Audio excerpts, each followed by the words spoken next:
Hi, I just woke up kasi hindi talaga maganda pakiramdam ko. First week of school pa lang. So, dahil kakagising ko lang, I read mga unread messages dito sa phone ko, sa messenger. So, hanggang umabot ako dun sa GC namin. Merong announcement. Ang sabi is, it's like a forwarded message. Siguro isa sa mga nanay, hindi ko alam if mother or guardian ng mga bata. It goes like this. Hindi ko alam kung paano ako magre-react, but I hope same reaction tayo, guys.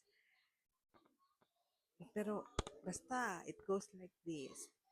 Ma'am, maghatag penalty sa bata. Senior high school na magsulat 2 pages back to back sa yellow pad kaysa ang spelling. Pwede na. 16 years old, child abuse man na. Child protection policy? Thanks. So in Tagalog, ito, ma'am, pag magbibigay ng penalty sa senior high school na bata na magsusulat ng 2 pages ng yellow pad back to back because mali yung spelling, tama ba yan? O pwede ba yan? Kasi hindi ba yan 16 years old child abuse? Child protection policy, ganon. Sa pakiramdam ko, mas lalong sumama. Alam mo kung bakit?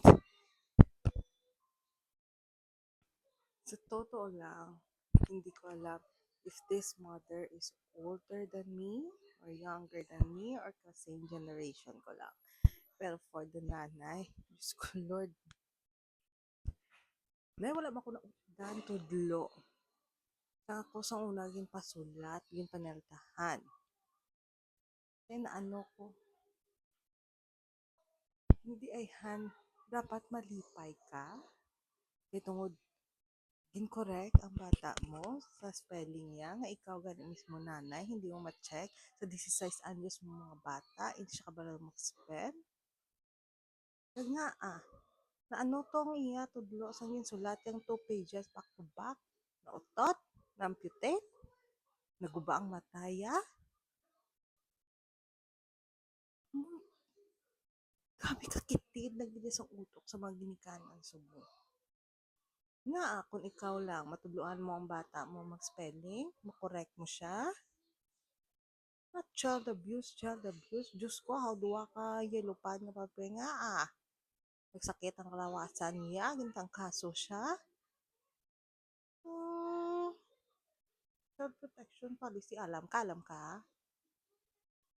Before ka gani, iway man tani ang reklamo. Para sa akong kawala pulos-pulos, ginanga klase reklamo. O paman lang na, ahawin pasulat. Na nagulpe lang nagka-diabetes ang bata mo kilanglan at doon ang tudlo ya kay tungod nagsulat sa 2 pages back to back kay lupay kay tungod correct ang spelling niya. Diyos ko ta naging correct ka na yung unod ka utok mo.